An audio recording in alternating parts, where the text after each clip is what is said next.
ಏ ಮಲೇಶಣ್ಣ ಸ್ವಲ್ಪ ಅರ್ಜೆಂಟ್ ಗಾಡಿ ಕೊಡಪ್ಪ. ಯಾಕ ಸ್ವಲ್ಪ ಅರ್ಜೆಂಟ್ ದೇವ್ರ ಬಸ್ ಸ್ಟ್ಯಾಂಡ್ ಹೋಗ್ಬೇಕು, ಸ್ವಲ್ಪ ಅರ್ಜೆಂಟ್ ಅದು ಕೊಡು. ಪೆಟ್ರೋಲ್ ಇಲ್ಲ ಮಾರಾಯ. ಆಯ್ತು, ಪೆಟ್ರೋಲ್ ಹಾಕೊಂಡು ಹೋಗಲ್ಲ. 1 ಲೀಟರ್ ಹಾಕಿಂದ ಸರಿ.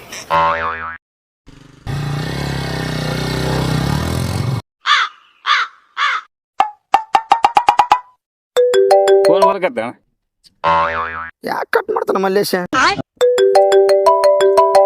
ಅಣ್ಣ ಫೋನ್ ಬರ. ಮತ್ತೆ ಫೋನ್ ಮಾಡಕತ್ತಾನಲ್ಲ ಮಾರಾಯ. ಯಾರು ತಂಡ ಕಟ್ ಮಾಡಿದೆ? ಏನು ಅಂತ ಪರಿ ಬಿಜಿ ಇದ್ದಾನಪ್ಪ ಅಂತ. ಮೊನ್ನೆ 1000 ರೂಪಾಯಿ ಕೊಟ್ಟಿನಿ, ಇನ್ನ ಕೊಟ್ಟಿಲ್ಲ. ಮತ್ತೆ ಸಾಲಾಗೆಲ್ಲ ಕೇಳಕತ್ತೇನೆ. ಏನು ಕಿರಿಕಿರಿ ಸಾಕಾಗ್ಯದಪ್ಪ. ಅವನೈತ್ ನಾಣ. ಹಲೋ. ಹಾ ಮಲ್ಲೇಶ, ಸೂಕ್ ಗಾಡಿ ಕೊಟ್ಟೆ ನೀನು? ಅರೇ ನೀನು ಹಾಳಾಗ ಮೂಲೆ ಮನೆ ಮಲ್ಲವನ್ ತಗೊಂಡು ಹುಡುಗಿಬಿಟ್ಟು 4 ಕೋಟಿ ಆಂಟಿನ ತಗೊಂಡು ಹೋಗ್ಬಿಟ್ಟನ ಸೂಗು. ಹಾ ಹೌದಾ? ಎಲ್ಲಿದ್ದೆ? ಈ ಜಲ್ದಿ ಬಾ, ಗಾಡಿ ತಗೊಂಬ. ನಿನ್ನ ಗಾಡಿ ಇಡೇಮು ಫಾಲೋ ಮಾಡಮ್ಮ. ಜಲ್ದಿ ಬಾ. ಏ ನೀನು ಹಾಳಾಗ ನಾನು ಗಾಡಿ ತರಲ್ಲ. ನನ್ನ ಗಾಡಿಗಳು 2 ಲೀಟರ್ ಪೆಟ್ರೋಲ್ ತಗೊಂಡು ಹೋಗ್ಯ 4 ಕೋಟಿ ಗಾಡಿ ಚಾಲವಲ್ಲ. ನಾನು ಉದ್ರಿ ನಿಂತ್ಕೊಂಡು ಇಲ್ಲಿ. ಆಯ್ತಪ್ಪ, ಸತ್ನಪ್ಪ ನಾನು.